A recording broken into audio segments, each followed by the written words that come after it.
Hello, my brothers and sisters. This is your brother from another mother, Mark DeJesus, talking about principles and insights that can help you in your healing and freedom journey.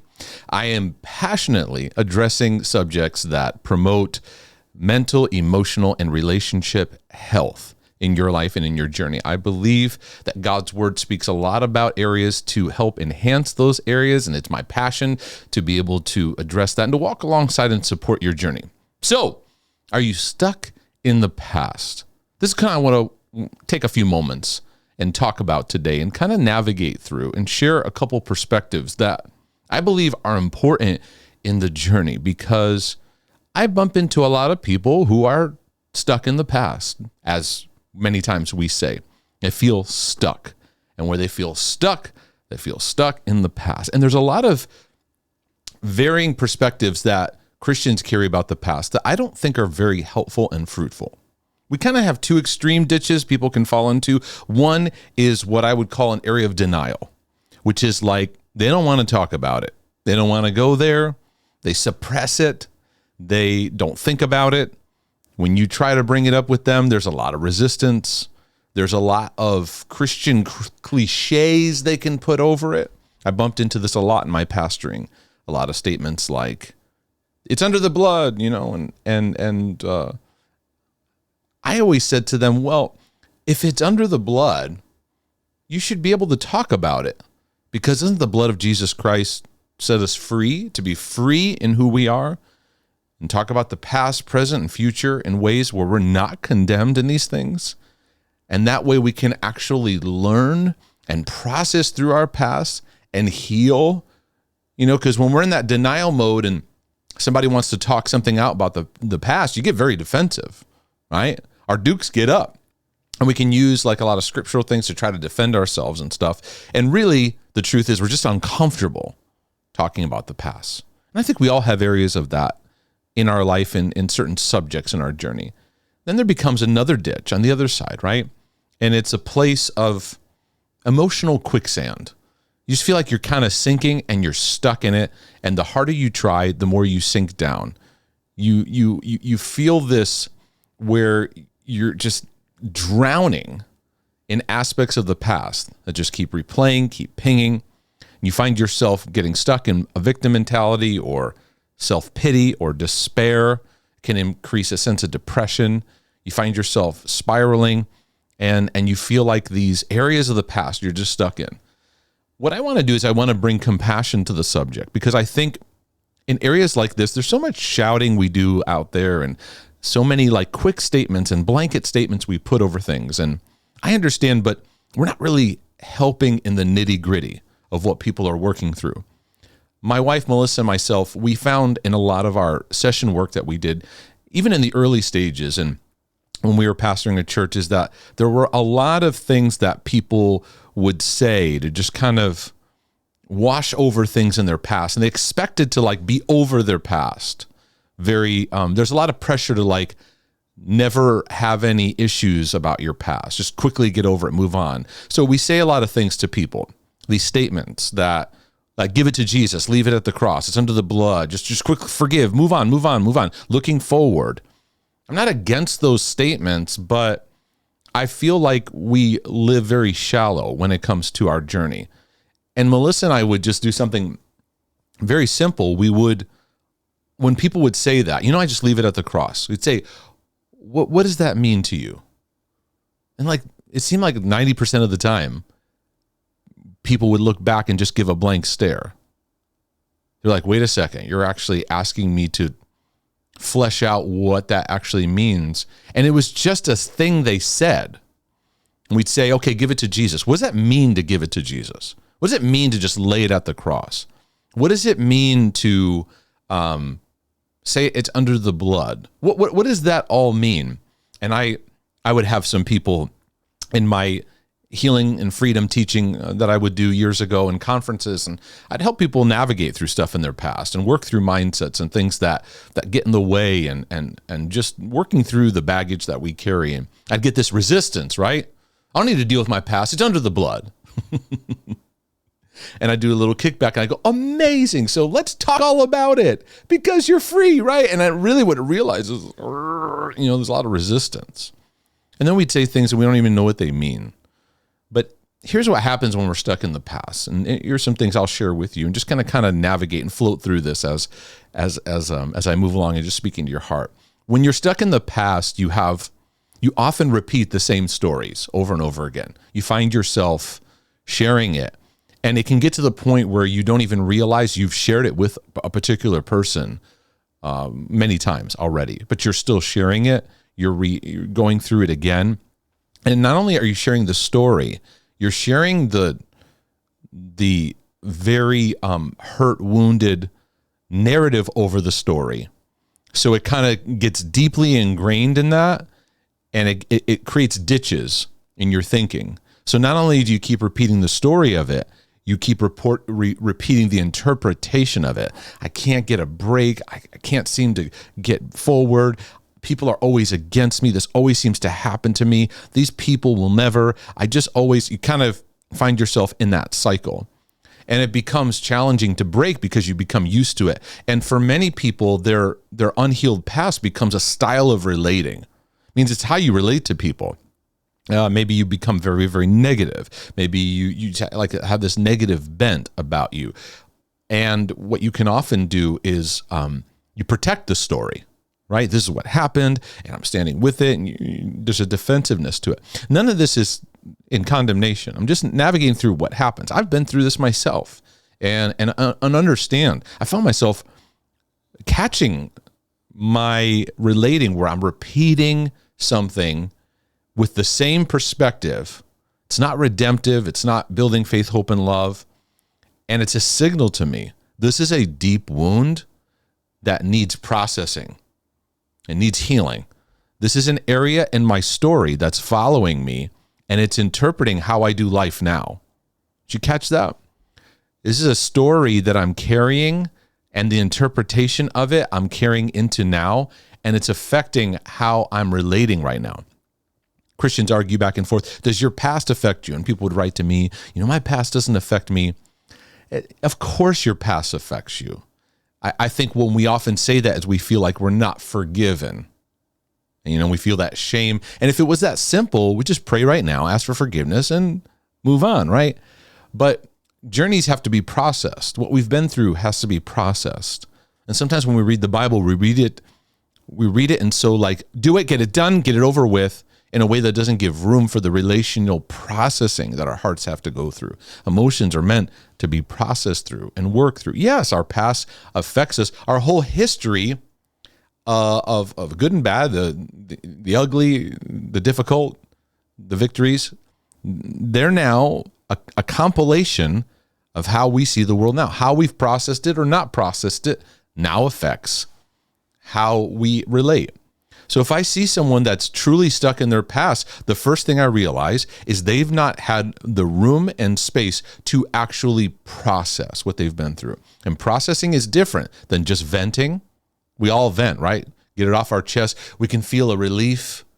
I did a whole video on what it means to actually process, because many times we're just venting. We vent. And then we just become very negative, and we're just constantly in these vent modes, and that's not going to bring healing. Venting can bring some help, like, okay, I get it out, I kind of see. But processing is on actually working through the emotion, how it affects me, what it makes me believe, what it drove in my belief systems and how I see things. And then looking at what does it look like to then grab new beliefs, and how can I kindly allow myself to feel through some of the anger, some of the stress, the fear, what I went through, and kindly look at those areas, right? Ruminating is another thing that we do that's unproductive. We just spin. And ruminating doesn't give you the chance to look outside of it and give it a different perspective. That's why counsel or therapy can be helpful, because you get someone to help you look outside of it, because you're stuck in a tornado and that's all you can see. And you have to kind of step outside of it and get a perspective on it, right?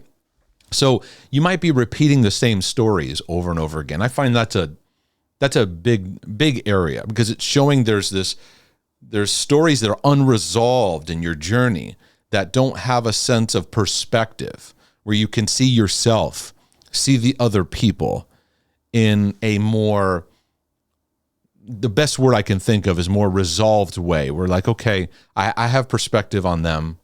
I have a perspective on me, and I'm allowing it to see it for what it is, not worse than what it is. I'm trying to just wash it over, and I can start moving forward in my journey. Many people are actually having flashbacks when they're stuck in their past and they don't realize it. Maybe you're spinning out in anger or you're spinning out in some anxiety. And really what it is it's a flashback from a past thing that this present thing represents. I hope that makes sense to you. A lot of times we have a moment where we're in anxiety in the moment, right? You're like, what is this? And many times what we're looking at represents something historically in our life and our journey. So you may, for example, you may be a woman who you're looking at your husband and there's a lot of things that he does, but this one thing really hits you raw and it spins you out into some anger or some anxiety. And it could represent something that in the trail of relationship with men in your life, and even going back to your earthly father, because a lot of our history goes back through experiences, stuff like that, and then it goes back to mom and dad. That's kind of how this works, because we spend the early years of our life and our journey coping, reacting, just basically taking in whatever was sent our way, and we just react and live by it. And it takes until we're much older to actually go, wait a second, that wasn't healthy, and I need to heal. So, you get to your 30s, 40s, 50s, 60s, and you all of a sudden go, oh, wait. And somebody wrote to me, does that include 70s? Yes. If you're 99 and this comes up, whatever age you're at, right? My point is that as you get older, you start to recognize, if you're open, what's healthy and what's not healthy. And so many of the things that stir up in you, you're actually, I don't even know if this is a word, you're actually flashbacking. You're having flashbacks. And it's not like it could be a literal flashback where you're having the trauma rising up and it hits you. But it also could be something about the present moment is reflecting something of your history. It's something to do with I don't feel safe. Something to do with I don't feel safe. And so the past has a ripple effect. So you could have a lot of different signs, maybe just I can't get over it. I keep thinking about it. You may have nightmares about it. You may have constant stress that rises up, anger spikes. You can have these out of nowhere kind of flashes that are representing something historically that needs some attention, that needs some healing.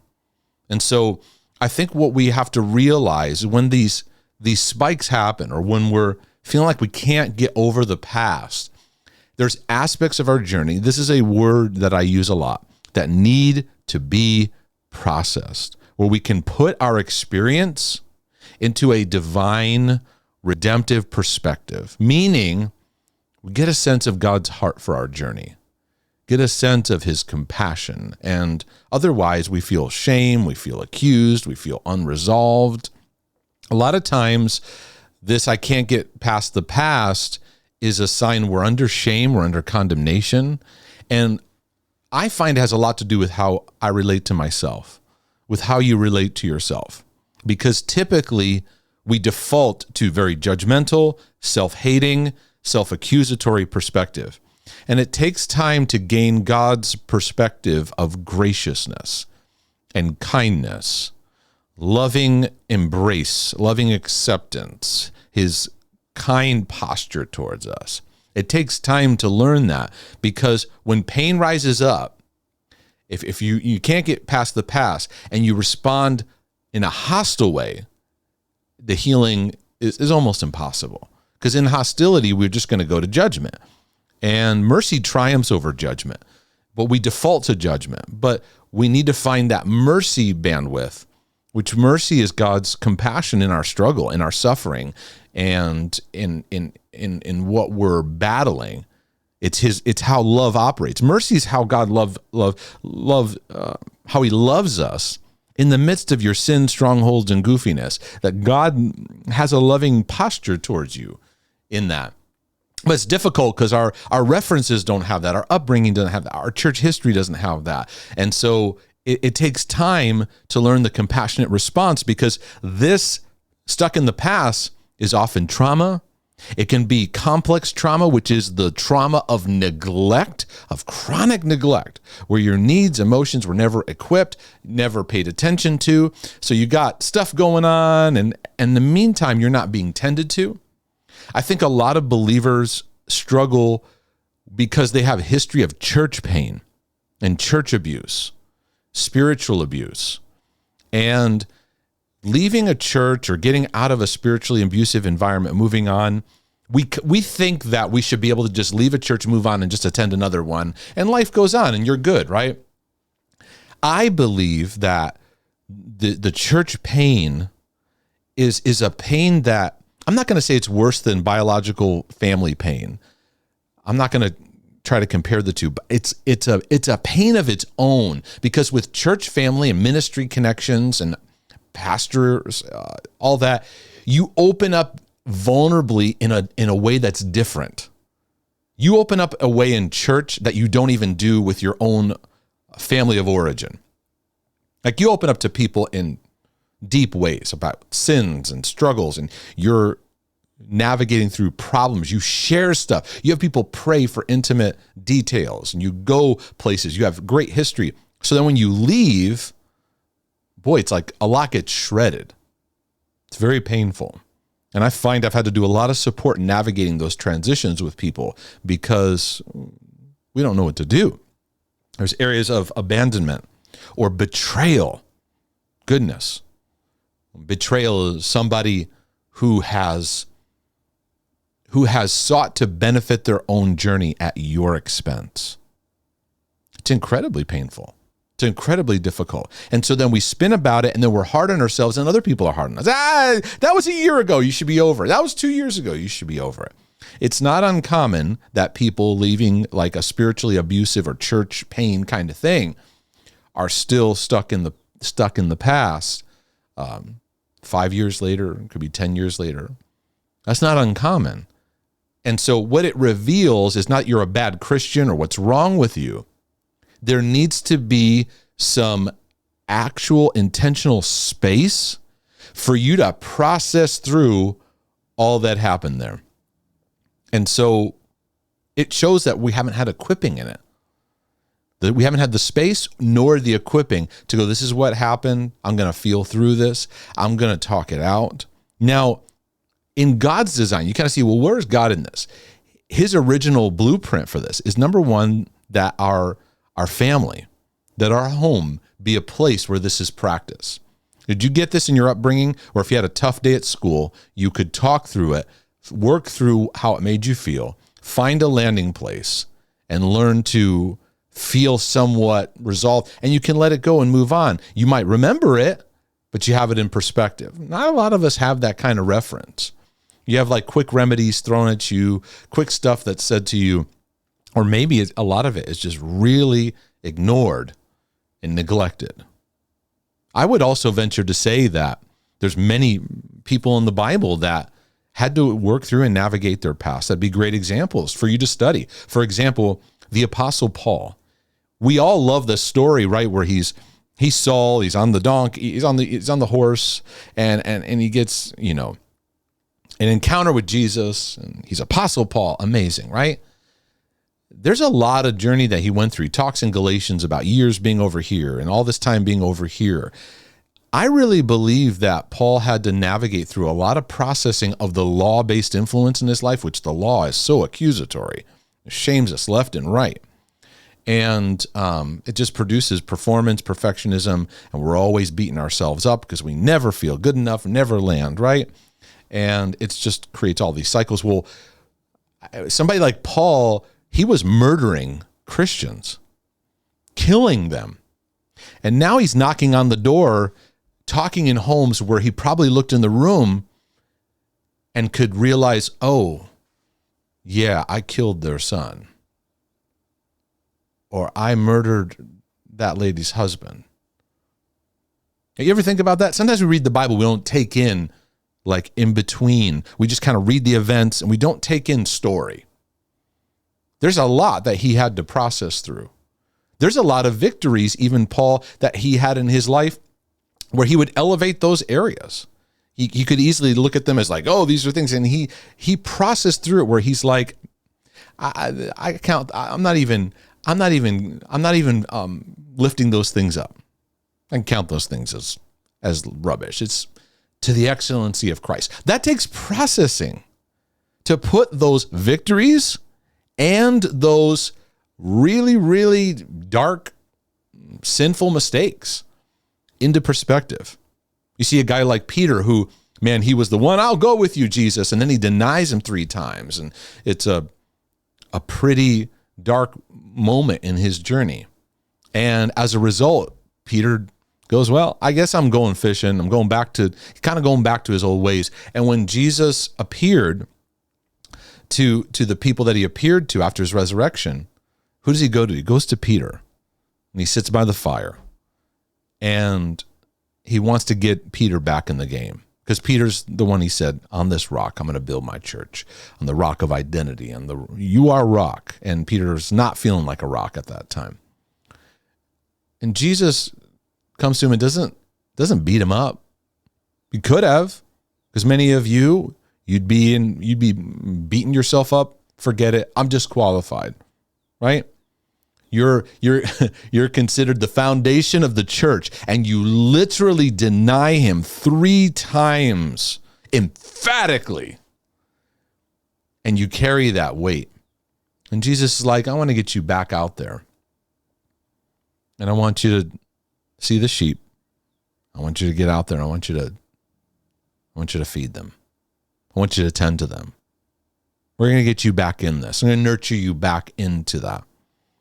And it's amazing how much we get disqualified by our past. And I've, in my session work with people where their past shames them.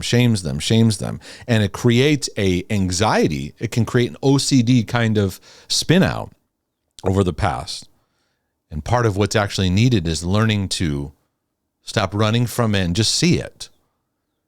And so when you, practically speaking, when you have these issues of the past washing through you, what you need is not to quick fix it and make it go away, which is what we often do a lot, is to have a compassionate response so that the memory or the issue washes through you, and it's going to spike some anxiety. It might spike some shame. It might spike some, but let's shift. You know what? No. I'm going to be loving towards this as this memory floats through. And you know what I might find here? As the memory floats through, I'm going to discover something here. Like in that moment, I felt like no one was there for me and I'm all on my own. Oh goodness, you know what? I think like that today. You know what? God, I want that to be healed, and I don't want to live that way. You see my posture? See the compassion of just a little flashback coming through instead of can't get over, because what we often do is we get covered with shame, and in shame we blame, right? We blame other people. We look at all the targets that we want to blame. We blame God, and how could you? And then we blame ourselves, and then the inner critic gives rise, and the inner critic is hard on you, and it inflames self-hate and unworthiness and just pounces at you. So then you avoid, and you're just trying to be busy all day, right? This is what we do. We get busy. Bless God, I'm going to get busy, right? Because I'm involved in church, so no one's going to know that I'm really just hiding the fact that I can't sit still, and I have a really hard time being at peace, and I've got a lot of anxiety and depression that I'm not tending to. I get angry, right?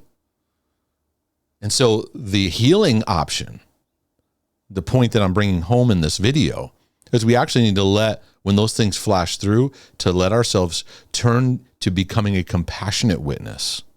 Instead of just make it go away. How's that working, right? To take a moment and I'm going to react more compassionately to this.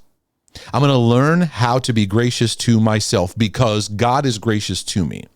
And I talk a lot about there's three aspects of relationship. There's God and you, there's you and others, but there's also you and yourself. And if you think about this, you know that this exists because God can love you all day long, but it's like you just don't say yes to it for yourself. So it's like, yeah, God, you love me, but man, how you interact with your own thoughts it reveals this very hostile relationship you have with yourself.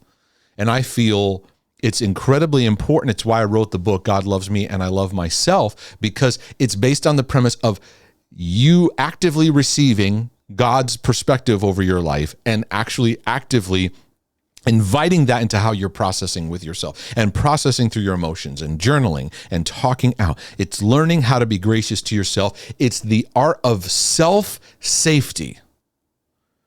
That I'm learning to say yes to an environment of God's love and grace. So whatever subject shows up, love meets it.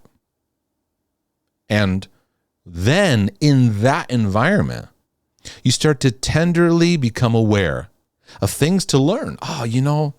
During that season, I look back and I go, stuff that happened to me when I was 18 or 25 or 28 or 30. And I go, oh my. Wow, that was really tough to go through. Man, the more I access love, the more I see things I didn't see back then. Or stuff in my childhood, or stuff even just a few years ago. Or, I didn't see that. Now I see it. Why? Because I'm learning more. And 5 years from now, I'm going to have, I didn't see that. And now I can because I'm being more compassionate. So instead of like resisting the memories or in those moments where the anxiety spikes up or the anger spikes up, turn to compassion. It's okay that I'm not okay right now. I need a moment. Let it wash through. I'm not going to investigate and interrogate this. What is this all about? I need healing. I need help. I need a session right now. I need somebody to help. Wait, I'm just going to let love wash over this. I'm going to be kind. Because many times in the kindness, I can actually renew. I might see something that happened with somebody else, and I see them through compassion. Does it excuse what they did? Nah. But I don't want to carry this for the rest of my life, so that would be unloving, right? So I want to allow love to give me a new perspective.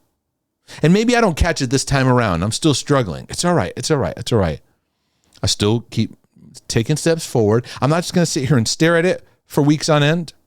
I'm going to keep stepping forward, right? Because when you drive a car, you've got your front windshield to see forward, and you've got your rear view mirror.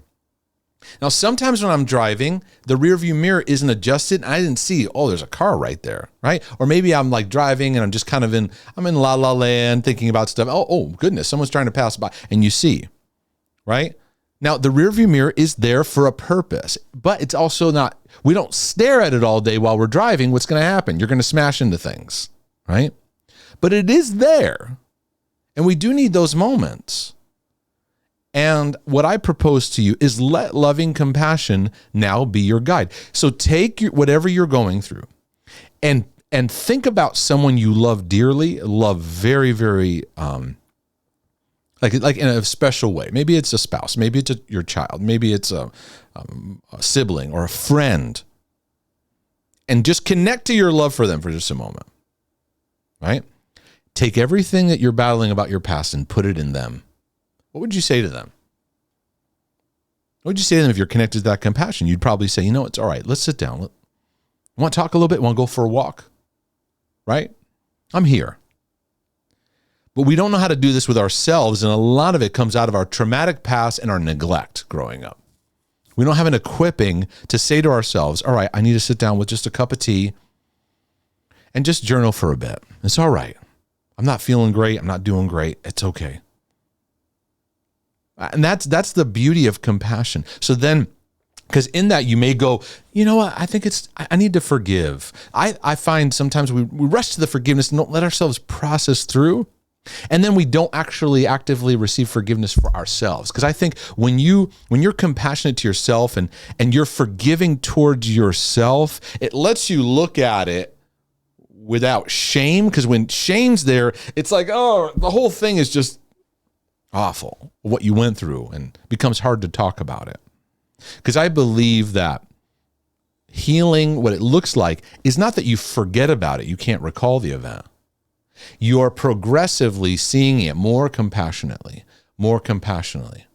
And when you start with seeing yourself compassionately, that then impacts how you see other people. I've seen this across the board.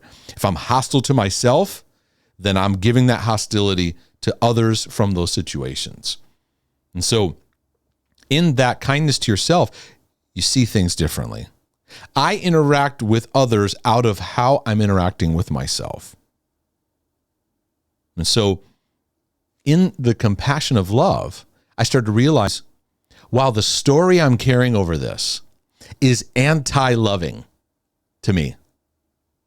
Staying stuck in this hostile, I'm never going to catch a break, this always happens, or whatever it is hostile to me. And I don't want to be mean to myself anymore. What's the point of that?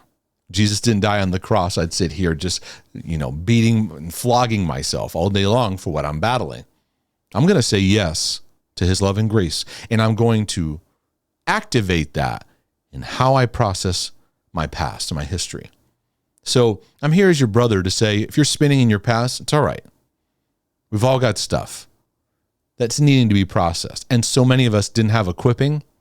Many don't have that family girding in their life, or even tribal connection. In fact, maybe you lost the tribal connection of church and brothers and sisters, and you feel very alone in it.